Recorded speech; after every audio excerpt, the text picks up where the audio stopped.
Muito bem, foi publicada hoje, logo cedo, demos aqui em primeira mão a MP que recria o Ministério do Trabalho e Previdência. Eles desistiram daquela ideia de Ministério do Emprego e resolveram manter o nome tradicional Ministério do Trabalho e Previdência, que vai ser comandado aí pelo Onyx Lorenzoni. Olha, força total, Onyx, que já foi colocado aí como um ministro que aceitava qualquer coisa, que estava sendo diminuído na esplanada, agora vai ficar fortão aqui com uma pasta com diversas secretarias, conselhos, câmaras temáticas, com um orçamento aí de quase 800 bilhões, né, porque tem o orçamento da Previdência incluído, e estão aqui, segundo o texto, as diretrizes para a geração de emprego e renda, modernização das relações de trabalho e sua fiscalização, além de política salarial e registro sindical. Aliás, falando em registro sindical, quem comemorou a recriação do Ministério do Trabalho foi o Paulinho da Força. Vocês vão lembrar do Paulinho da Força. Tem as investigações aí, criação de sindicato, enfim. Vamos acompanhar, né, os desdobramentos disso. A posse também vai acontecer no dia 13, a posse do Onyx Lorenzoni. Muito bem. E neste dia 3, teremos então a posse do Ciro Nogueira, que continua trabalhando nos bastidores para tentar reforçar a sua Casa Civil. Ele quer, sim, a SAGE, que é a Subsecretaria de Assuntos Jurídicos da Presidência, que foi retirada da Casa Civil pelo Jair Bolsonaro. Ele quer colocar de volta, né, no guarda-chuva aí da Casa Civil. Ele também quer a articulação política, não abre mão. Inclusive, caso não possa fazer oficialmente, ele quer, pelo menos informalmente, ter a coordenação da articulação política. Aliás, o próprio Bolsonaro já indicou que o papel dele na Casa Civil é fazer política. Então, vai sair uma nova MP com essas atribuições. Mas o Ciro Nogueira quer mais, ele quer também o PPI. Vocês lembram? O Programa de Parcerias de Investimento, que acabou indo para a economia, o que vai esvaziar ainda mais o Paulo Guedes. Paulo Guedes já perdeu, então, a Secretaria de Trabalho, agora virou uma estrutura toda de ministério, e também pode perder o PPI. O Ciro Nogueira, o Centrão, eles querem muito. E querem tanto que a previsão aqui é usar a posse para uma grande festa partidária do Progressistas, do PP. Já mandou convite para velhos, o pessoal da velha guarda, né, do Partido Progressista, Francisco Dornelles, Delfim Neto, Mário Negromonte, João Leão, Pedro Henrique, Pedro Corrêa, vários aí mensaleiros lavajatistas, né, lavajatistas não, né? Foram alvos da Lava Jato e estão aí sendo convidados. Além disso, vai chamar também a turma lá do Piauí, políticos tradicionais do Piauí, familiares, a própria Iracema Portela, sua ex-mulher, todo mundo vai fazer uma festa. Ele quer mostrar poder. No fim das contas, é disso que se trata. O Rodrigo Freitas me avisou que o Mário Sabino já está conosco no estúdio, então, muito bem-vindo, Mário. Boa noite. Boa noite. Boa noite. Bom, tá aí o Centrão, né, dominando, o Ciro Nogueira querendo mostrar poder e também trabalhando nos bastidores para tentar turbinar ou returbinar a Casa Civil. O Centrão virando a alma do governo, como o próprio Bolsonaro disse, né?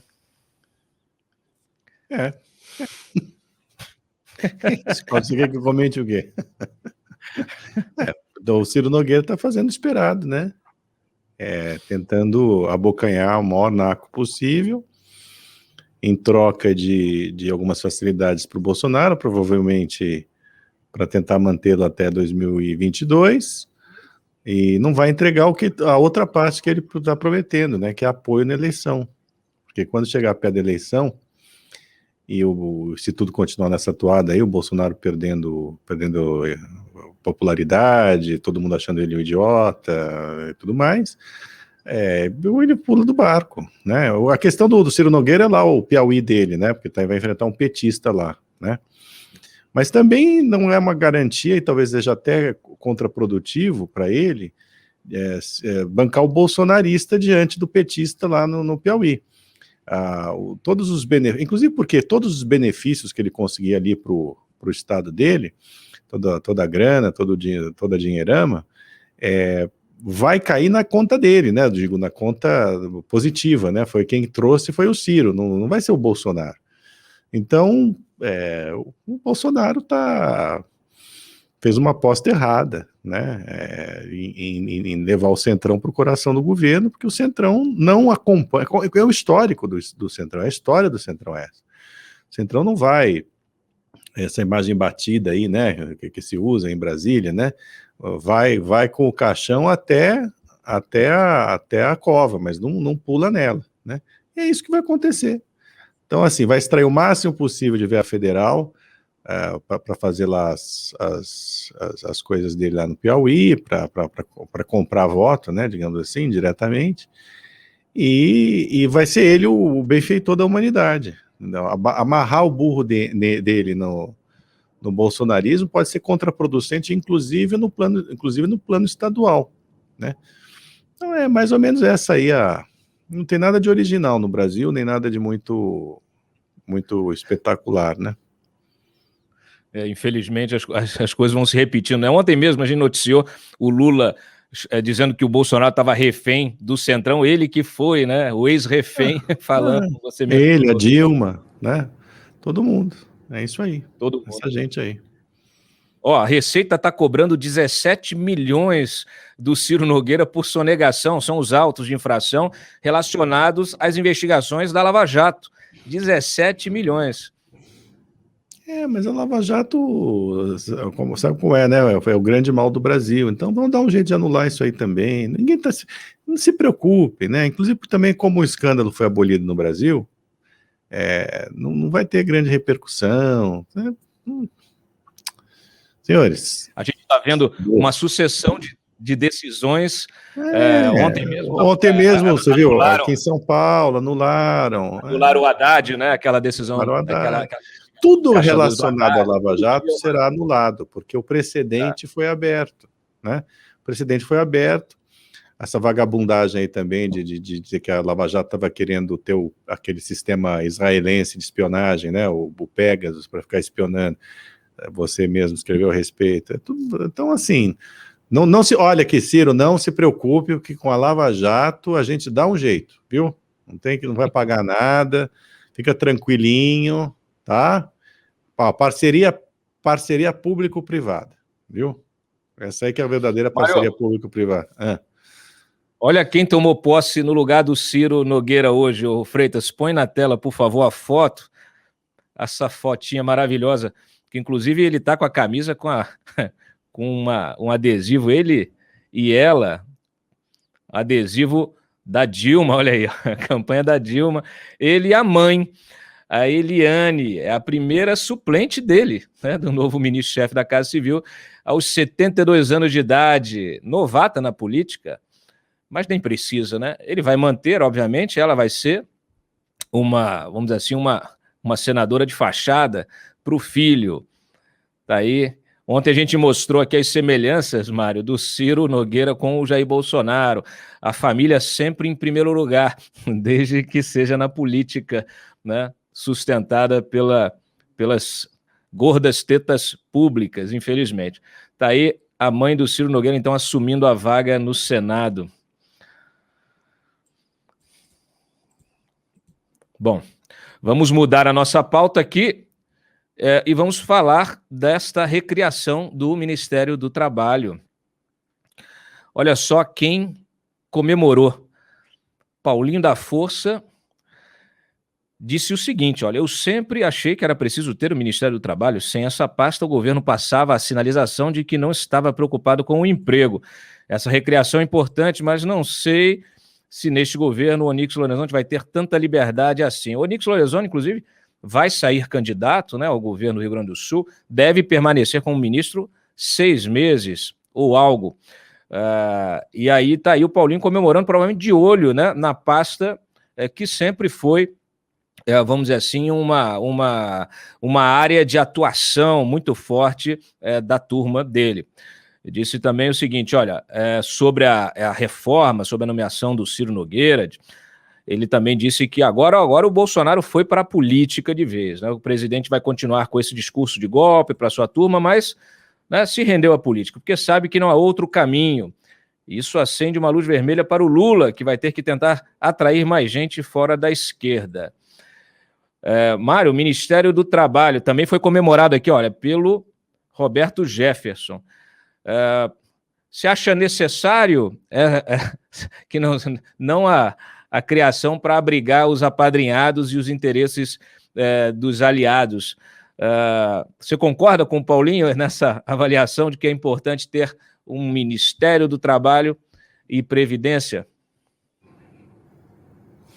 Mas eu já escrevi a respeito, Cláudio. Não, a gente já comentou isso. O Ministério do Trabalho está sendo recriado exclusivamente para atender interesses corporativos e fisiológicos.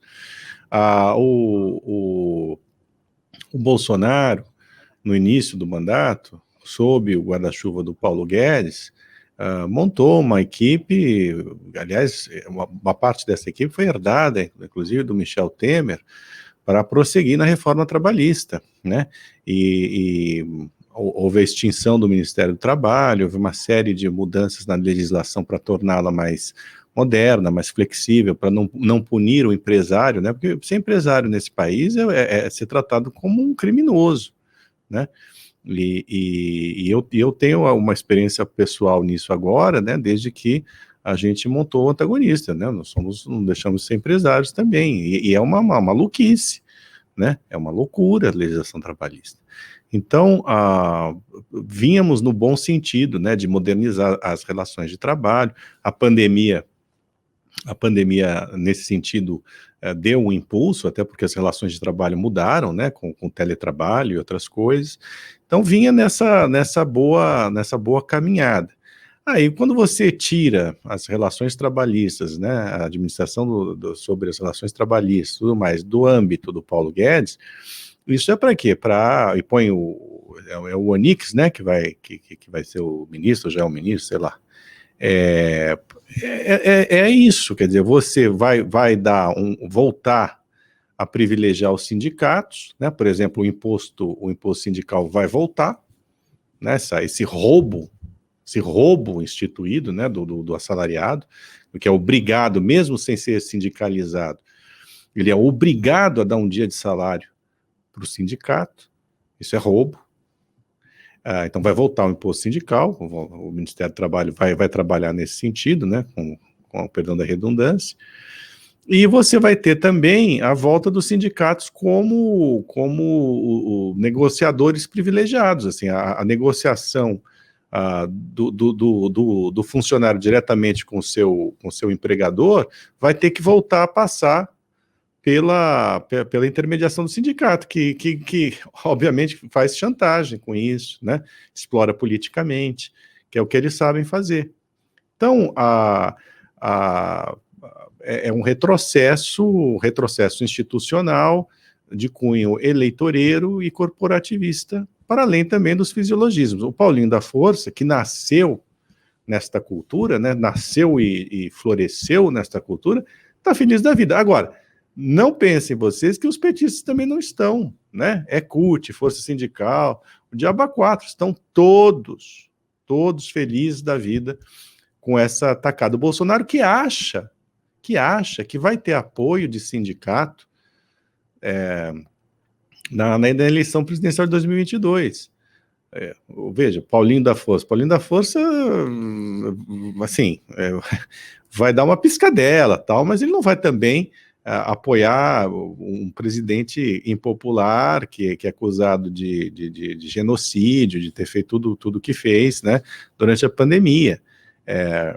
E também o passivo, digamos assim, entre aspas, do Bolsonaro, ao promover a modernização das relações de trabalho, né, até determinado momento, isso será cobrado dele também, do Bolsonaro. Não é que é fácil assim, apoiar alguém que fez a reforma trabalhista, porque voltou atrás, né? Não é um sujeito muito confiável, né, para os sindicalistas.